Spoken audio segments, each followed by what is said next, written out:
All right, so thank you all for the April 2021 University of Texas Speaker Series. We're glad you're all here. Again, if you just came in the participant pane, do your first and last name and update, rename yourself so we can send you a PDH. In the chat window is the info@ursatexas.org link, so you can actually send us emails of those colleagues that didn't register, and we can send them a PDH as well. So we appreciate it. So thank our sponsors. As you can see here, we are getting a lot of support to help bring the speaker series and all the other things that we provide you all. If you just came in, let us know your location in the chat window. It's always fun to see where everybody's sitting. Some people have already done that. So today's topic is going to be GIS usage within the sciences. And we have George Thompson from Esri. He's out in Charlotte, North Carolina. And so the presentation is going to discuss how, Noaa and NASA and DOE are using GIS to provide robust geospatial information and products to the general public. He's going to focus on some projects of weather and climate forecasting, ocean information, salinity, temperature, and so on. So George is a GISP, and he has been with Esri since 2013. So George, I want to go ahead and thank you for coming and being here today. I'm going to turn it over to you, and everybody, questions, please put them in the chat window. And George, thanks again. We'll turn it over to you. No problem. Thank you, Brian and Ollie. It's an honor to be here to talk with you guys today. Just making sure, can you still see my screen, the PowerPoint slide?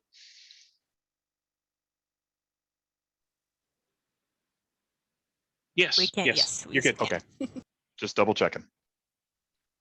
All right, so as Brian mentioned, my name is George Thompson. I work in Esri Professional Services as a consultant, an advisor, a bunch of other different roles, PMs, whatever is needed. We're going to kind of talk about GIS usage today within the sciences and really how some federal agencies provide data that can be used for further analysis. So I wanted to start it out with giving you a little bit of background about who I am. So I graduated from Kennesaw State University in 2009. And a fun fact is I actually graduated with Liz Parrish, who's the communications chair for Texas URSA. And since I've been at Esri in 2013, she started 1 month before I did. We've actually worked in the same teams basically all the way through our Esri career. So fun fact. I was a Honda master mechanic early on out of high school for quite a few years. And then I went back to school and I did personal banking. After I graduated, I worked for a company called Atkins, where it used to be called PBS&J. And I focused on FEMA floodplain mapping when they were switching over from what they call the map mod to the risk map projects. So I helped develop all those nice floodplain maps. I actually did some work in Travis County, I believe, right before I left, doing the D from DB and the maps. In 2013, I came over to Esri. I started out in technical support as a enterprise geodatabase support analyst. Then I moved on to our technical account management, which is managing our premium support customers and 24/7 support. And I've been in professional services as a consultant since about 3 years now, since March of 2018. So again, we're going to focus with GIS at these specific federal agencies, the NOAA, NASA, and DOE, and how they have products that are disseminated to the broader GIS community. And many of these products are derived from sources that are managed by these agencies, like MODIS, the National Water Model, Weather Watches and Warnings, Demet, etc. First, I want to start off with a disclaimer. I am not a meteorologist. I am not an expert in everything weather. I know enough to be dangerous. But I also want to let you know that I'm going to be using lots of acronyms for the data, the agencies, specific teams, etc. And I apologize in advance if I don't say what the acronym means first.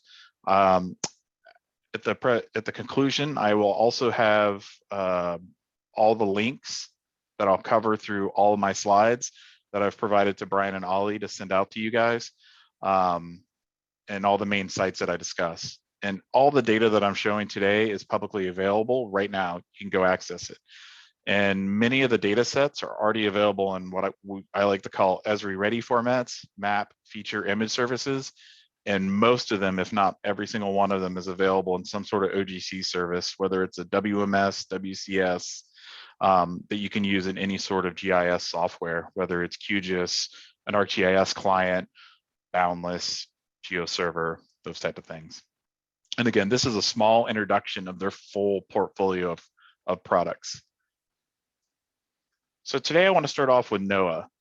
And Noaa stands for the National Oceanic and Atmospheric Association. And they really cover data from the depths of the ocean up to the beginnings of space. So all the way from the Mariana Trench to just the beginnings of outer space. And they help provide data for the ocean, navigation, nautical charting, fisheries, climate, weather, and marine sanctuaries, and a whole lot more. So as you can see, I have their mission up here. They're really here to help understand and predict climate changes, weather, oceans, coast, and all the marine ecosystems. They also provide products to the general public that you can use with your data and information to provide additional analysis. And a fun little fact, they collect over 20 terabytes of daily satellite, terrestrial data, radar data, bathymetry, buoy data, and a ton of other sensors. Next, I'm going to talk about the National Aeronautics and Space Administration, or NASA, and they provide data from the surface of the Earth to the heavens and beyond. And they've lately, well, in the past, sorry, they've put people on the moon, and lately they have new robots. And as of Monday, they had a helicopter that took off on Mars and landed, which was great. I think it only got about 10 feet of elevation, but it's still cool to remote control a helicopter from NASA to Mars. Just think that's a cool fact. And they provide a lot of products to the general public for use in additional analysis. And they have a data policy that ensures that all data is fully, openly, and without restrictions available for you to use. The next department we'll talk about is the Department of Energy, or DOE. And they focus on many of the technologies that help us with next generation energy technology, whether it's renewable, nuclear, geothermal, things of that nature. A lot of data is considered classified or sensitive, but they do have quite a bit of publicly available information. And as you can imagine, some of that classified and sensitive information has to do with nuclear safety and security, and things of that nature. I also want to put a plug out there for the Living Atlas of the World. This is a great place to start looking for authoritative data for all of your needs. And this data can be accessed and used as part of your ArcGIS account and is a rich data source. These data sources are ready to be used within your GIS system and are curated by Esri. So they're very authoritative. They've already been gone through, looked at. And what I like to think of this as is a clearinghouse. So a lot of the data sources I talk about today actually are in the Living Atlas. And all these are validated and researched before being published here. So it's not like me publishing something on some cloud machine and saying, this is the authoritative source for weather watches and warnings. It's not. So many of the items, as I mentioned, I show and discuss today are located within the Living Atlas, and there's extensive metadata for each of the items. So you can go back and see the source, how it was created, how often it's updated, things of that nature. And a lot of then you can take all of these data sources that we discussed today and add additional content from the Living Atlas and other organizations that publish their data publicly, and you can run detailed analysis on that data. So let's talk about some of the GIS products that are provided by some of the agencies. Again, this is only a sample of what they offer. So all of these provided data products can be used across the GIS world and actually beyond. The data could be vector or raster based, and here's a few examples of where they can be used. And here's some different type of things that you can do with the data. First, with analysis, you can run analysis on PM 2.5 values for air quality monitoring in your local area. And a question you could ask is, are you at risk for a possible asthma attack based on the current conditions in your area?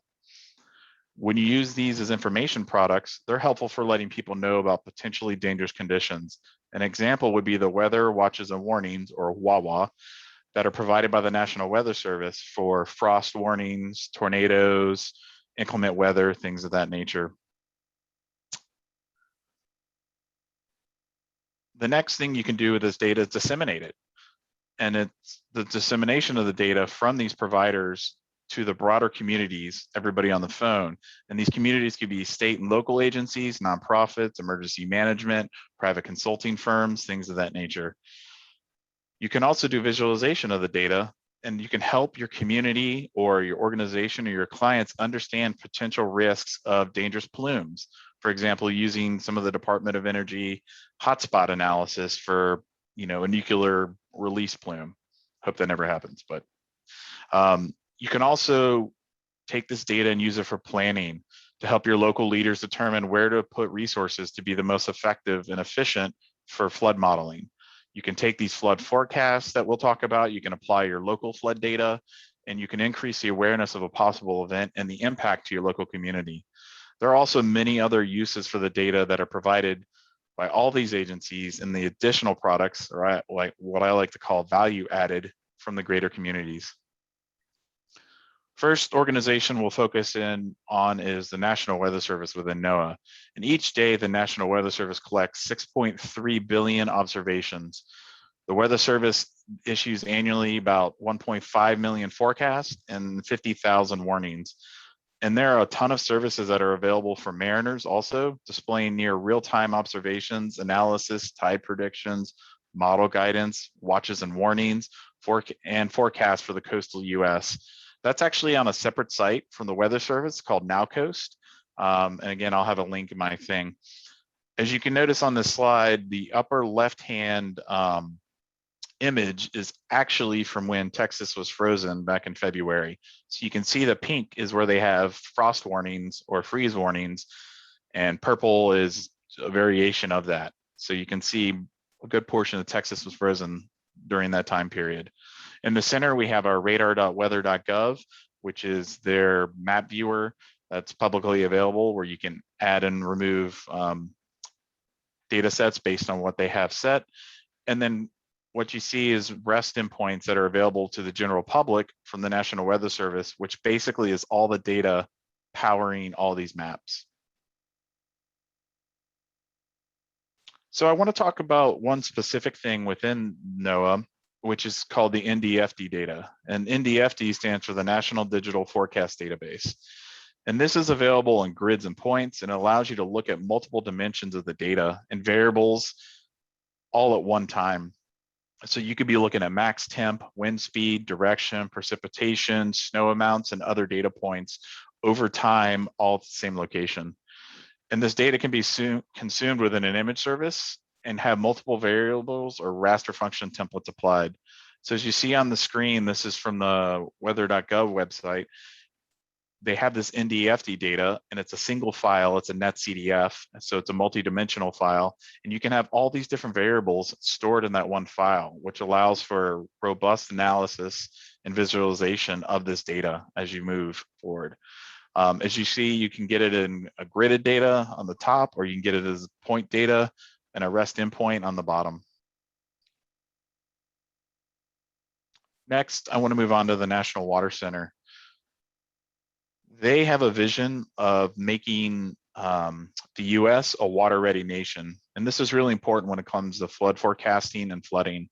And their mission is to collaboratively research, develop, and deliver timely and consistent state-of-the-science national hydraulic analysis. And they do forecasting information, they provide data, guidance, and decision support services to inform essential emergency management and water resource decisions across all timescales. So they look at all the water data across time and across the entire United States. And they really focus on products for flood forecasting, and they provide data for some of the following other products. So they maintain the National Water Model in conjunction with the USGS, the AHIPS, which is river model gauges that they collect. And they also provide forecasts in like 18-hour increments, 10-day increments, so that you can use that for long-term forecasting and looking. looking ahead. So on the upper left-hand corner, you see you have a map of the national water model. This includes 2.7 million stream reaches throughout the entire US. It also incorporates those 3,600 river forecast points or AHIPS points that actually are river gauges or, boots on the ground, actually taking real-time measurements, sending it back. As you can see, the intensity of the map and the colors change based on the flow of volume of water. So the lighter blue or less volume, less cubic feet per second, the more oranges or higher, purple and pink and purple are the largest. So you can see kind of where the streams break down. As you see, the Mississippi River pretty much has high flow all the time. And some of the other rivers on the east have a little bit of flow. Some of the rivers on the west have not so much flow. So I'm going to talk a little bit more about the national water model. As you can see here, I have an image of the national water model, and this is a public facing map that you can go to and look at forecasts for. So I just picked a river just outside of Dallas called the Trinity River, and it's just one specific reach. So when you select it on this map, it gives you this selection information, and you can look at it and determine, is this the right section of river, the right city, state, the coordinates are correct that you want to look at. Once you have this and you want to see what the flow is at this specific moment, you can hit the orange button for the open the forecast chart. And when you open the forecast chart, it displays the information that hydrologists and emergency managers would use to determine if this is a flood stage. So as you can see here, midnight on April 13th, there were only about 600 cubic feet of water per minute. So it seems like pretty low flow. And then within a couple hours, it peaked over 1,400. So it more than doubled the amount of rain or water flowing through that same section. So that could be a potential for flooding the banks at that specific river at that specific point. It just gives you an idea of what to look out for. Next, I want to show this quick national water model animation in action. This is from September of 2020. And as you'll see, you can kind of see where it starts raining across the country, even without radar data, by the intensity colors of the map changing. So I may do a little bit of talking while this is being animated. So you can see, there's some rain around Arkansas, Tennessee, and you notice how the colors are getting blue or darker blue, darker red, and then you have some pink and purple, which are the highest flows. So you can see almost how the rain comes from the west to the east and how it actually fills up our river basins and all the huck areas to be flooded. So again, you can imagine Mississippi River starts as a larger discharge volume and only got larger.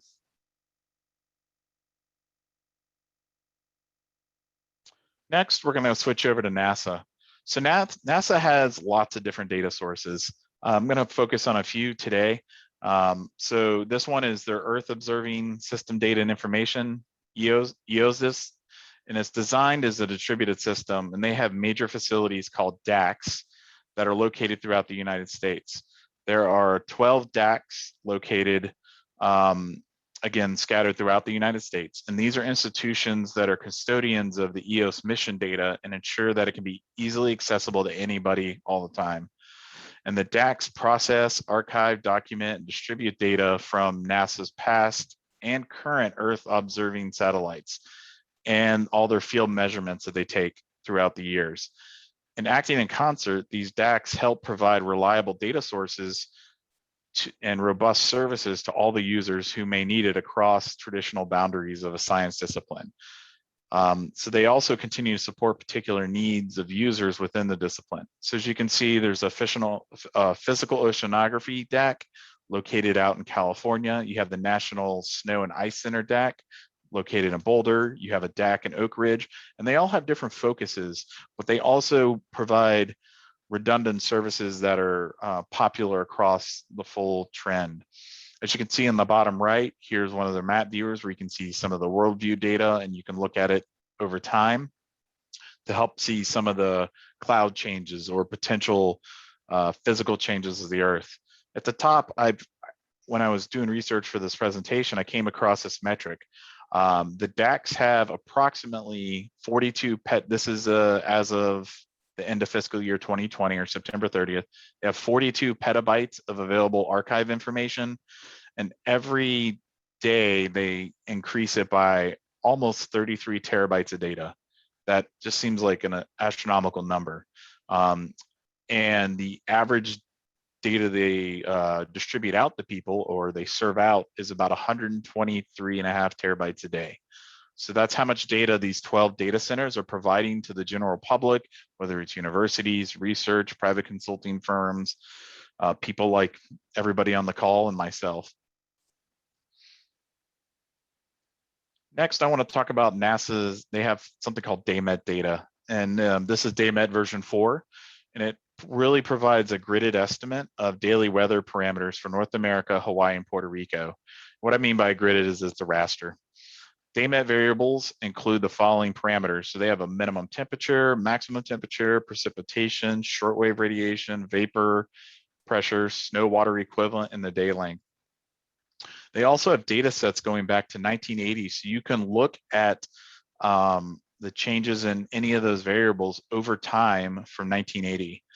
Again, this is something similar to that Ndfd data that I mentioned from the Weather Service, but they also collect slightly different variables and potentially have slightly different spatial extents across the board. And then this is the map viewer that NASA has on the left. You can see just Demet data, and you can actually scroll through it based on the time. You can show what measurements you want. You can take a screenshot, things like that. On the right, this is what it looks like where you can download the data. They have web services available. You can also select certain tiles to export if you're only interested in data around the Dallas-Fort Worth area or Austin or San Antonio or Houston or Midland. You can extract that data for some further analysis within your environment. Next, I'm going to shift gears a little bit to the DOE. So the Department of Energy actually has one of the richest and most diverse histories in the federal government. Although they've actually only been an agency since 1977, the department traces its lineage back to the Manhattan Project and the effort to develop the atomic bomb during World War II. And they've done various energy-related projects that previously have been dispersed throughout other federal agencies have all been pulled back in. So the Department of Energy actually has 17 national labs, and they help tackle all these critical scientific challenges of our time, like combating climate change, discovering the origins of the universe, and they have really unique instruments and computing power to help facilitate this research. And many of the things that they have are actually only found in DOE labs and nowhere else in the world. And they do help they address large scale and complex research and development challenges with a multidisciplinary approach. They look at it from multiple different ways and bring in multiple different experts to provide an emphasis on translating basic science to innovation. So taking something, as I like to say, on a cocktail napkin and bringing it to fruition to the public. So they have labs like Savannah River, Sandia, Los Alamos, Oak Ridge, Lawrence Livermore, and there's a ton more. So as you see, a lot of GIS within these facilities focuses on what they call F&O, or facilities and operations, so buildings, roads, utilities, asset management, things of that nature. Some of it's done for security. There's also a lot of visualization done from the data sets provided by the Department of Energy, whether you see here it's global offshore wind, a bunch of others that I'll talk about in a minute. So one specific lab is called the National Renewable Energy Lab, and they provide data sources for each of the areas that you see on the slide. And I'm only going to talk about a few of the examples. First, we'll talk about geothermal. You can download data to visualize geothermal power plants, the resources for enhanced geothermal systems, and hydrothermal sites. If you download and look at the solar data, you can download the data to do global horizon irradiance and direct normal irradiance to help you understand the best potential locations for a solar farm based on the needs and criteria that you have. So they also have this cross-cutting renewable energy, which helps provide data and tools for information like renewable energy potential models, renewable energy supply curves, and a whole lot more. As you can see, there's other data and science tools that are available, whether it's hydrogen, wind, marine, and hydrokinetic.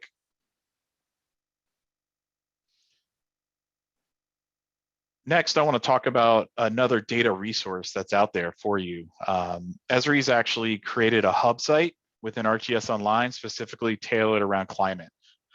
And here you can see lots of maps and apps that you can take some of that data and use it in your analysis. And some of the data I talked about today and some of those agencies and more is available to you here. So it's actually very easy to find.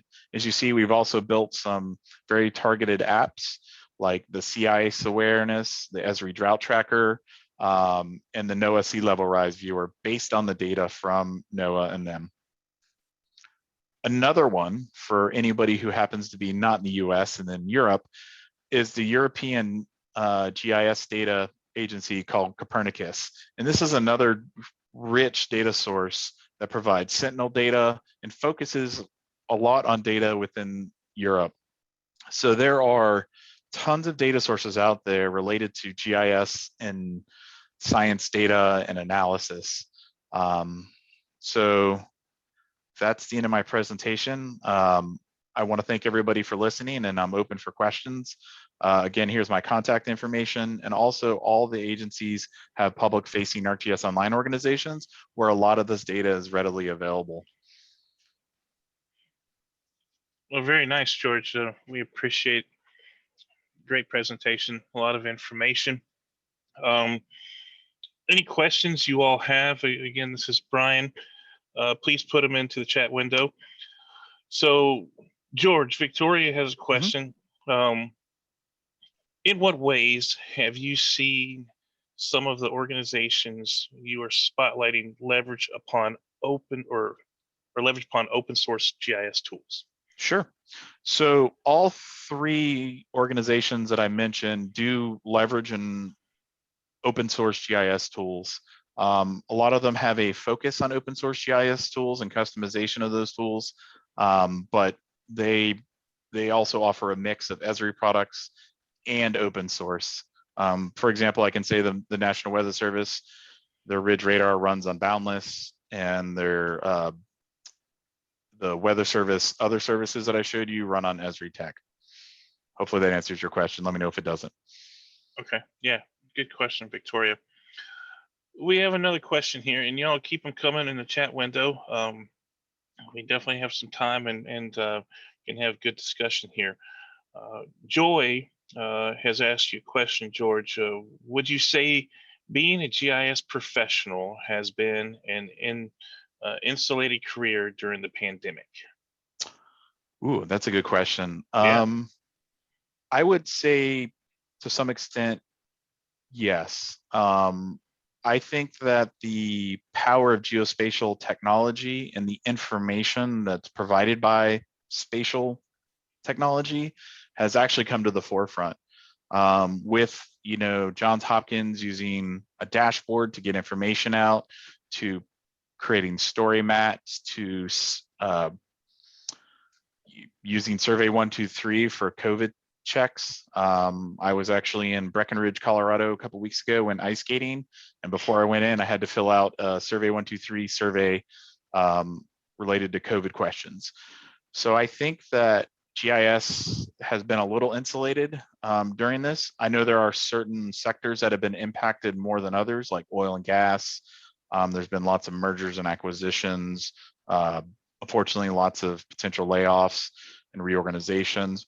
But I think it's shown the value of location data to the world, because I know every day in Charlotte, Mecklenburg County provides a zip code map of COVID numbers, whether they're going up or down based on colors. So I think geospatial technology is in the forefront, and it's going to stay there going forward. Yeah, I completely agree with you, George. I think very similar, especially with a lot of the dashboards and all these being pushed to mobile applications, where everybody's at their home.